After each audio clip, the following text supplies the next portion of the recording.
And all this is building up to a big-ticket event in Buenos Aires. We are talking about the G20 summit, a meeting in which the leaders of the world's largest economies participate. In a few hours from now, Indian Prime Minister Narendra Modi will land in Argentina. Team Wion is already there, and this is what we can expect.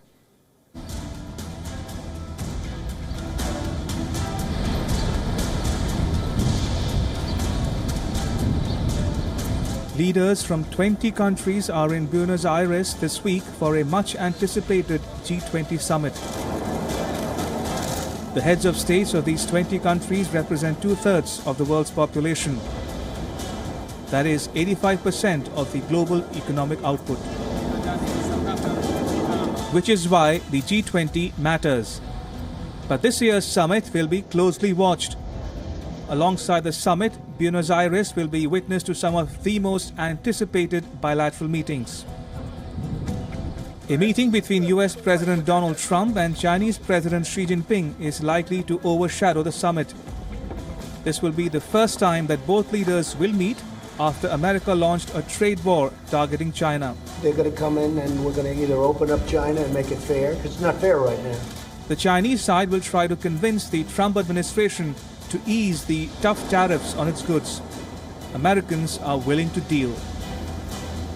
If China will come to the table, or in this case the dinner table, with some new ideas and some new attitudes and some new cooperation, as the President said, there's a good possibility they can make a deal. He's open to it. So nothing is written in cement or stone. But again, for a free trader, where's the free trade? The G20 leaders have a long list of agenda.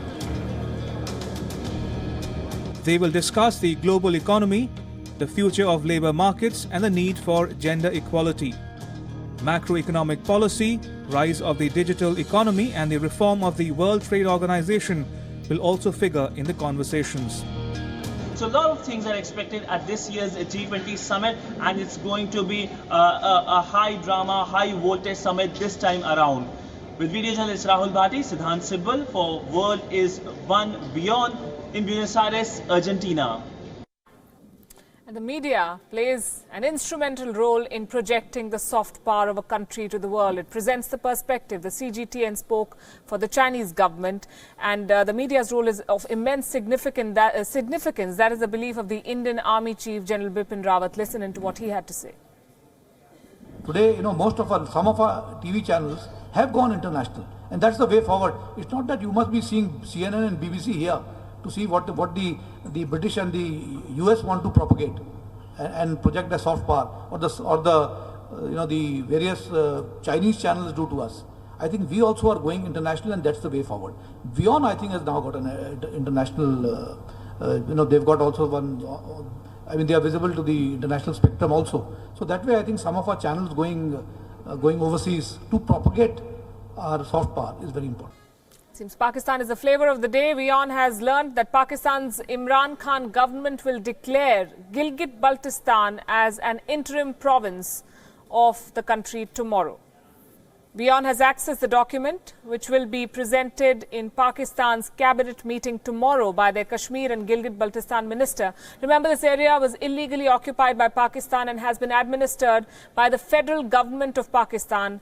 Till now, India considers Gilgit-Baltistan as part of undivided Jammu and Kashmir, what we call POK, Pakistan-occupied Kashmir.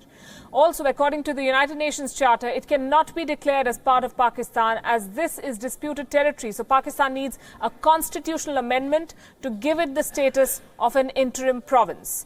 Residents of the region have time and again protested against the government's illegal and forced occupation. Pakistani government, of course. Gilgit-Baltistan activists have taken to the streets in Pakistan-occupied Kashmir and London, demanding an end to the decades-long subjugation and economic situation there. Concerns have been raised over construction of dams and other projects. Activists claim that they are aimed at excluding the locals from development in the region. Joining us is someone who understands the India-Pakistan equation very well and understands how things work in Pakistan. Michael Kugelman, Senior Associate for South Asia Program at the Woodrow Wilson Center in Washington, D.C. Michael, thank you for being with us. How significant would this move be if the cabinet were to clear the declaration of Gilgit-Baltistan as an interim province in Pakistan?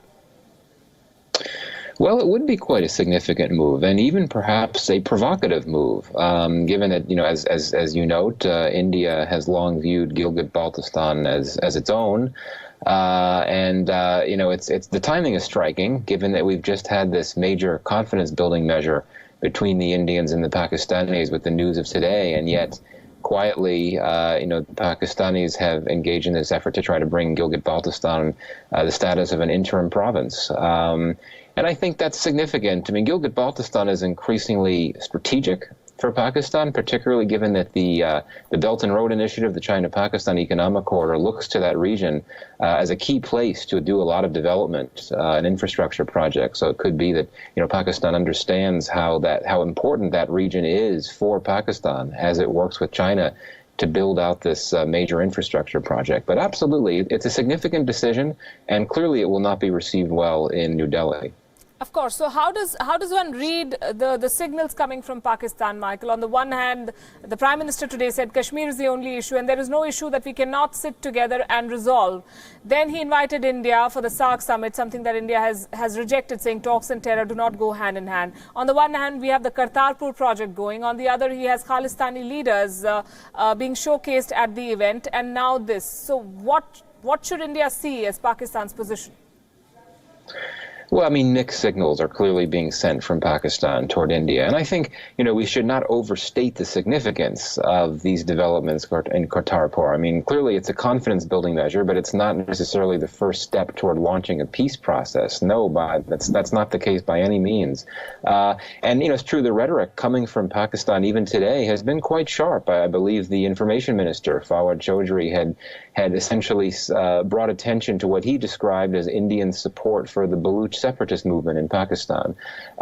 So a lot of provocative language, even with all this conciliatory rhetoric playing out over the last day. My own view is that Pakistan certainly may have an interest in trying to restart some type of dialogue with India, but I do think the ultimate goal on the Pakistan side is to get to the issue of Kashmir, Jammu and Kashmir, which of course is something that Pakistan feels needs to be resolved. India feels it does not need to be resolved because it already has been resolved. So I think that we need to be cautious in judging what exactly Pakistan's motivations are for trying to build more trust and goodwill with India. I think there's a genuine desire on the part of Imran Khan to improve relations, particularly on a person-to-person level.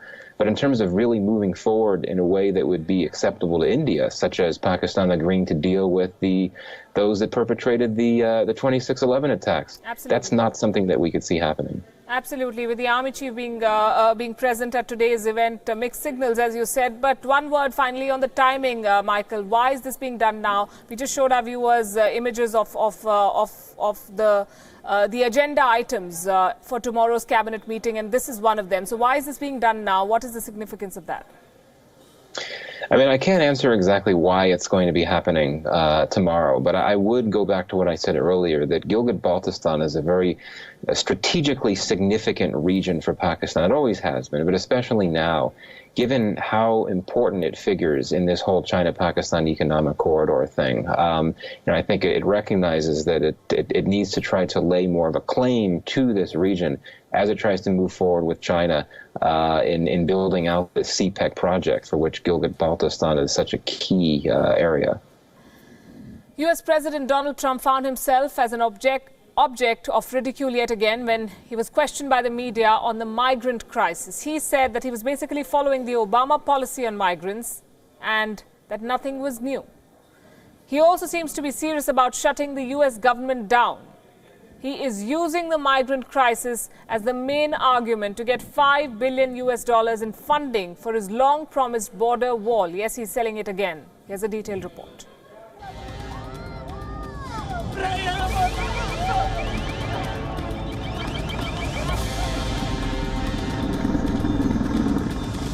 On Sunday, U.S. Border Patrol agents used tear gas to disperse Central American migrants rushing for the fence separating San Diego in the U.S.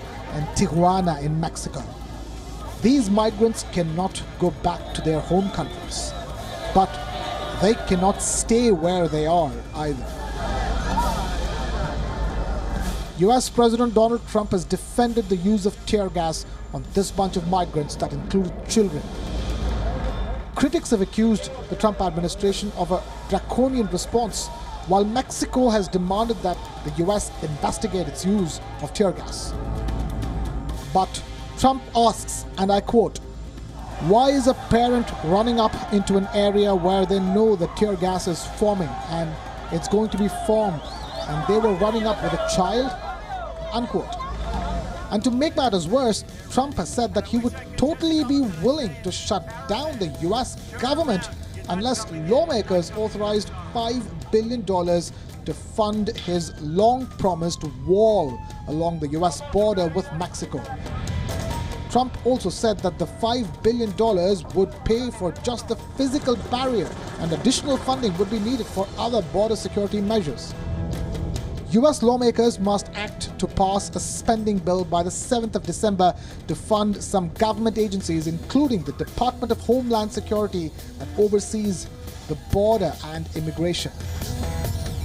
Trump has not followed through on previous threats to shut down the US government over the border wall funding, but with his fellow Republicans set to lose control of the House of Representatives in January following Democrats' gains in the midterm elections this month, Trump's comments have raised concerns that this time around he may not back down. Bureau Report, World is One.